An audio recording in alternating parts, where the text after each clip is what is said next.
Vidare tinokuchingamidzai zvekare kune chimwe chirongwa pano paZim Facebook Secrets and Confessions. Tadzoka zvekare nemamwe mamessages. Regedzai tibva tapinda mumamessages edu atadzoka takakubatirai. Message iri kutanga yakamira sekudai so. Hanzi makadi zvenyu mukoma. Ndinokumbirawo kuti munge muchindiposterawo nyaya yangu makaviga chitupa changu. So inini I am a Pentecostal woman, but mukoma I think kuti ndava nearly about 5 months ndichinamata ndichiti mweya uyo unoita sekunge unonditeverera unge uchibva pandiri. Saka ndikudawo kuti vanhu vange vachindipawo maopinions avo, first of all from my fellow Christian as well as kune vanhu avo vanoita zvechivanhu, because as for now these things are clashing. Like last week kana ndikakudzai mukoma kuti ndakaspenda the whole of last week ndakatsanya, then mweya uyu like usually ndinorota ndichitaura nehove, saka hove iyi yakabva yati kwandiri okay, it is fine, yo kana wati uri kuda kuita zvekunamata but usina kukomberera, saka we are going to see kuti kunamata kuchakubatsira here, we are going to turn around. Saka hove yeye yaitotaura neni nechirungu apa yainge ichida kundifuratira for the first time around mukoma. Hove iyi yakati yandifuratira ndo pandakazomuka paipe ndikabva ndatanga kunamata ndichidzinga mweya iwoyo wema-marine spirits. So the next day mukoma nashi murume akangobuda so achitoenda kumall, akati abuda achienda kumall kudaro ndokubva atodzoka achitondodza kutoti ndatoita accident mukoma, we had to find the money because munhu uyu ainge achida mari. Apa tiri kuno kuSouth Africa munongoziva kuti tinenge tisinawo mapepa akakwana nei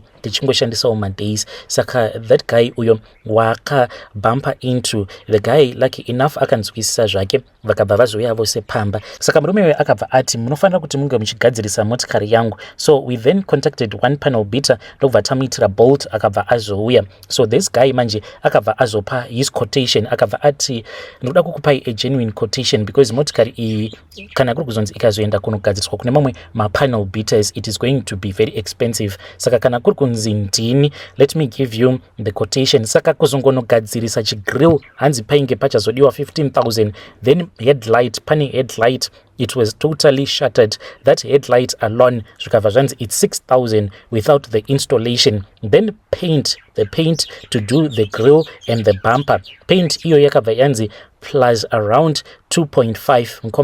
mukoma nashi ndakachema, but ndakati ndichichema kudaro murume wangu achiri kuzama kunzwisisana naye murume uyu waainge aita bump into, ndo pandakabva ndangonzwa zvichinzi enda kubedroom. Saka ndakati maybe ndimweya mutsvene vari kunditi enda unonamata kubedroom. Ndakazoti ndaenda kubedroom kudaro mukoma ndo pandakangoona sort of like a mermaid, but njuzu iyi mukoma yainge yakapfeka zvinhu zvewhite like silk white. Njuzu iyi pandakaiona mukoma handina kumboiona for more than a minute, ndakangobwaira so ndikati komune njuzu mubedroom ikabva yatodisappear. So ndo pandakabva ndapfugama paya ndichida kunamata ndikabva ndanzwa voice zvekare chinditi kunogonamata nei nekuda, ndo pandakabva ndanzwa voice rakanditi kunogonamata sei nekuda kwezvawaona chikumbira. So ndakabva ndazonzwa voice rakanditi chikumbira kuna baba vako vange vachikukumbirira ruregerero. Ndo zvandakabva ndazoita ipapo, ndakabva ndazokumbira ruregerero not even knowing what I was asking for forgiveness for. Mukoma nashi ndakati ndichinobuda panze, then I saw my husband, he was crying. Ndikabva ndati uri kuchemei, then that other guy akabva angoti your husband, he was on the phone right now and he has all started crying, so I don't even know what's up with him. Murume wangu akabva auya akabva andihaga akabva ati mwari watinonamata mwari wedu mupenyu. So apparently there was this other guy who he has been doing business with. The guy then texted him akabva ati iwe, I just heard kuti you had an accident. If you need any money, tell me so that I can send the money to you. This guy is a South African. Mukoma nashi akabva achizotaura naye with that other guy whom my husband had bumped into, ndokubva vazowirana kuti motikari yake yainge ichifanira kuti inge ichizoenda kunogadzirwa. Zvinhu izvi pazvakaitika it was somewhere kuma past 10 in the morning. Vakabva vazotobuda vose mukoma vachibva pamba vachienda uko kumba kwapanel beater uya uyo ainge auya, that Zimbabwean guy. Saka vakabva vazobva pamba vachienda kumba kwemurume uya watainge tafonera, the panel beater guy. Vachibva ipapo hanzi nemurume vakabva vazoenda vakabva vanotenga grill reria, then everything was sorted out. Vachitobva kuya the car was okay. Ndokusaka pandatanga confession yangu ndati zvinhu zvacho zvakaitika, it's like it is crushing, because zvinhu izvi hazvifaniri kuti zvinge zvichizoassociata zvekwamwari neizvo zvekumanjuzu. But mkomanashe zvinhu izvi, it seemed as if on that day they were working together, and all my life hove iyi ndaiirota, and it is only once pandakairota hove iyi yakandifuratira, and after hove iyi ndairota yakandifuratira, then bad things happened to us. So since that day until right now mukoma handina kana simba. Ndinoti ndikada kupfugama kuti ndinge ndichinamata ndinobva ndashaya kana simba kunyange kuverenga bhaibheri. Ndikuzvibvunza kuti okay, so if I start reading the Bible right now, nezvose izvo zvandakasangana nazvo, I'm telling you mukoma, kana usati wasangana nazvo, it might be easy to tell someone kuti no, ita zvakati, but when you are in that situation it is quite hard. Saka ndikudawo kuti vedare renyu vange vachindibatsira, ndichange ndichizotevererawo mucomment section. Vedare ndo message iyo yandakatumidzirwa ichibva kuna vanzvadzi vedu. Please ngatizamei kuti tinge tichitaura navo vanzvadzi vedu ava mucomment section. Strange things indeed they do happen in this world. Regedzai tibva taenda panyedu inotevera. Nyedu inotevera yakamira sekudai so. Hanzi makadi zvenyu mukoma, ndinokumbirawo kuti munge muchindipostirawo nyaya yangu makavigawo chitupa changu. Confession yangu mukoma nashe yakamira sekudai. Ndoda kureururawo izvo zvandakaita kuti ndige ndichizosvika pakuzoroora mudzimai wangu uyo wandigere naye. So first things first mukoma, inini ndiri munhu anobvawo kumhuri inotamburwa. Saka ndakati ndiri kucollege pano mumwe musikana uyo wandakazotanga kuda, but ndakabva ndatoona kuti musikana uyu nemanakiro acho awo ainge akaita, there was no way in this world that I could ever be married to her, because aitodiwa nevanhu vainge vaine mari dzavo apa. She was very honest zvekuti ainge asingatombodi vanhu vane mari, ende aitongwa munhu aitongogara achitotaura kuti inini ukazona ndapinda relationship, then that relationship it must end up in a marriage. Achiti iye kubva ainge asati akambodanana nemukomana, worse of all kurara nemukomana. Saka ndakabva ndati panapa chimongo ichi ndikufanira kuti ndinge ndichizochihwina. Ndakabva ndazoenda kun'anga. Ndaenda kun'anga kudaro ndakabva ndazonzi ndainge ndichifanira kuti ndinge ndichizotenga mucheka mutsvuku. Ndakaenda ndikabva ndanotenga mucheka mutsvuku. Apa mari yacho yandakashandisa kutenga mucheka iwoyo mutsvuku mukoma, it was not easy. Ndaiti ndikapiwa ka pocket money ndaisarudza kuswera ndisina kana chandinenge ndambodya, then ndobva ndazoisa mari yaya paside. Mari yakati yakwana ndokubva ndazoenda ndikabva ndanotenga mucheka wangu mutsvuku. Ndakangonzi even 1 meter it was going to be okay. Ndakabva ndatenga mucheka wangu mutsvuku ndikabva ndazoenda kwavari sekuru vaya. Ndakati ndaenda nawo, then sekuru vaya vakabva vazoti tainge tichifanira kuti tinge tichizopinda musango. Takabva tazoenda musango mukoma, takabva vazonditi ndaifanira kuti ndige ndichizonyora zita rake. Ndakabva ndanyora zita rake, uyo akazova mukadzi wangu, ende vakanditi nyora izvo zvaunonzwa kuda, zvaunoda kuti zvinge zvichizoitika. Ndakabva ndazonyora kuti iwe Grace, for the rest of my life you are going to become my wife. The very next Monday ndo patakabva tatotanga kutotaura paya. Ndikabva ndatongonzwa zvitongo nditi try your luck. Ndikabva ndamuti ndinokuda. Akangonditarisa ka1 akati nini ndinokuda. That is how we started dating. Mukoma nekudawo kwekuti munhu uyu ndainge ndichimuda, even though ndainge ndakamuvimbisa kuti taifanira kuti tinge tichizoita bonde mushure mekunge taroorana, but ndakatya kuti mari yacho ndaikwanisa kusazoiwana. So ndakabva ndazongoti one day ndikamubvunza kuti unani, akabva ati ndiri ndega, maparents ake ainge asipo. Ndikati ndikukumbira kuuya kuzokuona, akabva abvuma. Ndakabva ndatopfuura nekumba kwavo sekuru vaya, ndikabva ndavaudza kuti ndainge ndichitoenda kunoona musikana uyu, ende ndainge ndiine mission yekuti ndinge ndichimubvisa kumhandara so that ange achizonditizira. Vakabva vazondipa umwe mushonga wavakanditi uchingonosvika pamba pavo unobva wazozora mushonga uyu kufesi kwako, kuitira kuti asazoramba zvose izvo zvaunenge uchida kuti munge muchizoita. Ndo zvandakaita paya mukoma nashe. Ndakangoti ndichingonosvika pamba pavo ndikabva ndatora mushonga uya wandainge ndapiwa navo sekuru vaya, ndikabva ndazouzora kufesi kwangu. Akangoti achingonondiona ndiye akatotanga kutondihaga. Tava kufamba tichipinda mumba mavo, akabva ati hey, feeling yandiri kunzwa handei kuspare kwangu. Ndokubva tatoenda kuspare bedroom kwavo, tikabva tatonoita zvatakaita. then ndikatomudza kutoti iwewo wava kutofanira kutoti unge uchizova mukadzi wangu. Akabva anditizira paya. Amai vake vakachema mukomanachi pavakanzwa kuti ainge atizira inini, because mhuri yedu yainge ichitozivikanwa kutoti tainge titori vanhu vainge vatori varombo vasina kana anything. Ndakabva ndatanga kuhasela mukoma. I then dropped out of college, ndikabva ndatanga kushandira umwe mundara uyo ainge achiita zvemechanics, then ndikatotanga kutowanawo kapei kangu ndichidzidzirawo zvehumechanics. Ndikatotanga kutochengeta mhuri yangu kuzosvikawo ndatova makanika. Pari zvino tiri kuno kugredu kuSouth Africa, but madhamu vangu havatozvizivi kutoti iri ndo skiri randakavatambira kuzonosvika tichizonopinda mumarriage. This is my own confession mukoma. Ndinokumbirawo kuti muge muchizondipostera nyaya yanguwo makaviga chitupa changu.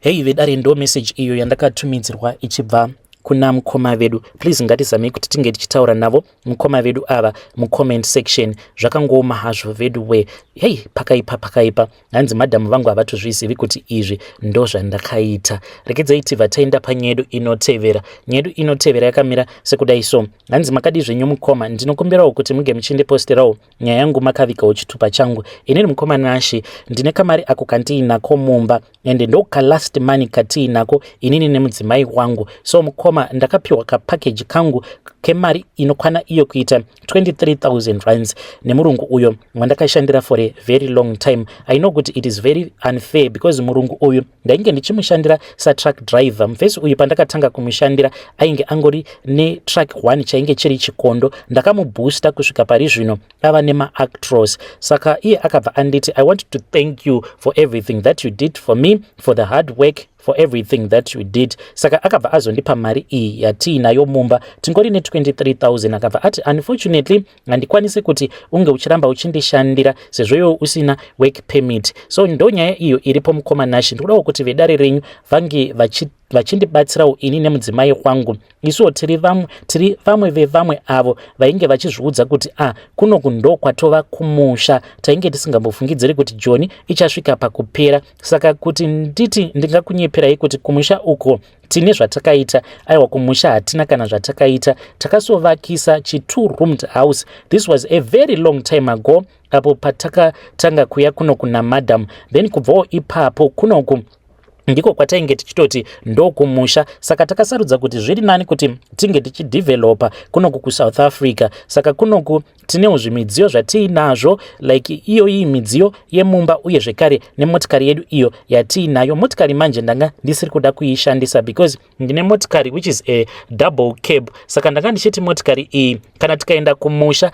kana tikazoona kuti zvinhu zvinenge zvakadhakwa, then ndobva ndachizotengesa motikari. Saka ndikudawo kuti vedare renyu vange vachindibatsira kuti kana tikaenda kumusha tiine 23, obviously inenge isisiri 23, let's say ndazoshandisa kana kuti 5,000 kutenga magroceries nekuzodzokera kumba, then tobva tasarawo maybe tiri kuma 18 ikoko. Nemari iyoyo tine chibusiness here chatinokwanisa kuzonotangawo kumusha. Isusu tiri kumaruzevha. Saka ndiri kukumbirawo kuti vedare renyu vange vachitibatsirawo, tichange tichizotevererawo mucomment section inini nemudzimai wangu.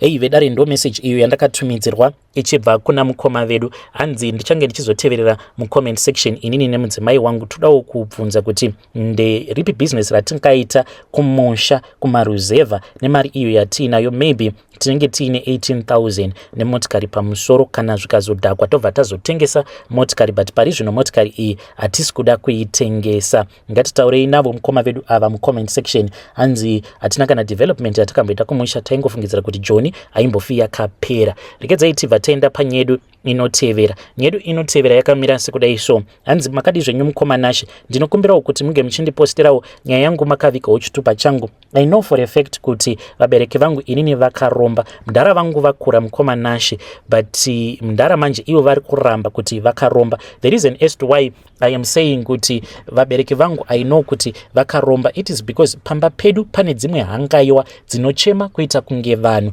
Hangaiwa idzi mukoma husiku so unodzinzwa dziri muceiling. Saka dzinoti paya husiku kana dzava muceiling dzinotanga kuchema. Saka izvezvi mudhara tikutozama kuti tinge tichivaisa papunishment kuti vange vachitiudza kuti hangaiwa idzi dzavanoshingirira kuchengeta, hangaiwa idzi dzinochema dzichiita sekunge idzo vanhu dzimbori hangaiwa dzakaita sei. Saka mukoma handizivewo kuti vedare renyu vangatipawo here mafone numbers ekuti tinokwanisa kuenda, because isu taneta nekudyerwa mari, because takatombokontaktawo vamwe vanhu pano pamayoutube tikabva tabhadhariswa mari dzematare. Saka in the family there are some people who are willing, avo vanoti kana kuri kunzi kana kuine anokwanisa kutibatsira ofamba nesu pachena, then kana tikaona kuti anenge achenesa pamba, then tobva tazoona kuti tingamupawo mari. Saka kana variko please ngavakupeiwo mafone numbers avo, then tinobva tazotaura navo as a family. Tanzwa nekudyirwa mari pamasocial media vanhu vachiti tinokubatsirai but chinozobuda hapana.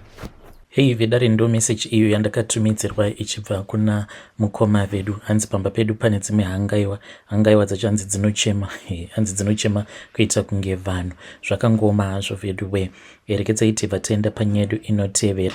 Nyedu inotevera yakamira sekudai so. Hanzi makadi zvenyu mukoma, ndinokumbirawo kuti munge muchindiposterawo nyaya yangu makaviga uchitupa changu. Inini mukoma ndakapotsa ndaenda kuchando, but I think kuti vanhu ava vainge vachida kuti ndinge ndichienda kuchando vanenge vanotoita zvehuman trafficking. So ndakatoitawo nurse aid yangu ndikabva ndatanga kujoina magroup. Saka ndakabva ndazojoinawo rimwe group, then ndakati ndiri mugroup meya makabva mazokandwa link, ndikabva ndazobaya link iri rikabva randiendesa kuGoogle ndikatoaplya paya. Zvakatondishamisa mukoma, zvinhu zvokutoti zvakatondishamisa, because same time ndakabva ndatowana response, ndikabva ndatoudzwa kutoti I had been accepted. Ndakafara mukoma nashi. I even called my mom back home kuti zvangu zvainge zvaita. Saka ndakabva ndanzi vainge vachida mafone numbers angu, so ndakabva ndazovapa mafone numbers angu eWhatsApp.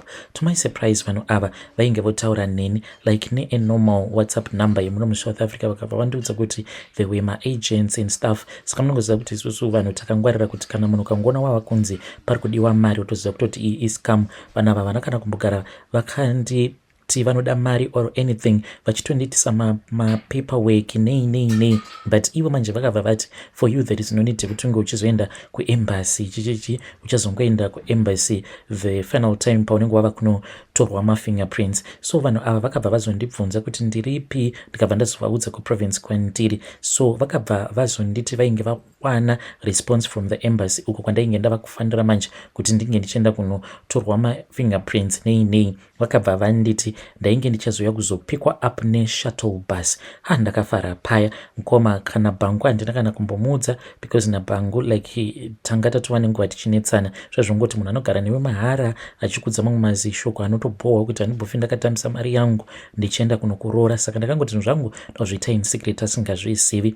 Ndakabva ndaenda ndikabva ndanzi enda unomira paPick n Pay pakati. So ndakati ndakamira paya mukoma, ndakabva ndaona kombi yacho. Kombi iyi mukoma, like munoona kombi dzedze dzemafuneral services, that is exactly what it looked like. Apa yainge iri yeblack mukoma ine matinted. Ndakati ndichida kuti ndinge ndichienda kuya ndokubva ndaona umwe murume uyo ainge arimo mukombi. Saka he was the one who made me to be suspicious. Pose apa ndainge ndichitaura neumwe mukadzi. Saka pandakatanga kufamba ndopandakabva ndaona kuti mukombi umu mune umwe munhu. Saka murume uya akabva aita like kuhwanda zvezvo ndokubva ahwanda. Ndikabva ndanomira padhuze nekombi iya. Saka mukadzi uya was driving that kombi akabva azoti you can get in my dear, we need to rush. Ndikabva ndati vanhu ava vane accent yeWest Africa. Ndikabva ndatanga kutya paya. Akabva anditi get inside. Apa ainge ava kutoita sekunge I owe them something. Mukoma ndakangomhanya ndichidzokera mumall, then ndakazoti paya ndambomira zvishoma ndichizonobuda ndikabva ndaona kuti vanhu vaya they had already left. Akangonditumidzira message kuWhatsApp akabva angonditi you are going to pay for wasting our time. Vedare ndo message yandakatumidzirwa ichibva kuna vahanzvadzi vedu. Kana makambosanganawo nemasituations akadaro, you can come to my inbox so that we can discuss about this. Tinge tichizoya nenyaya yacho panapa to give others a warning.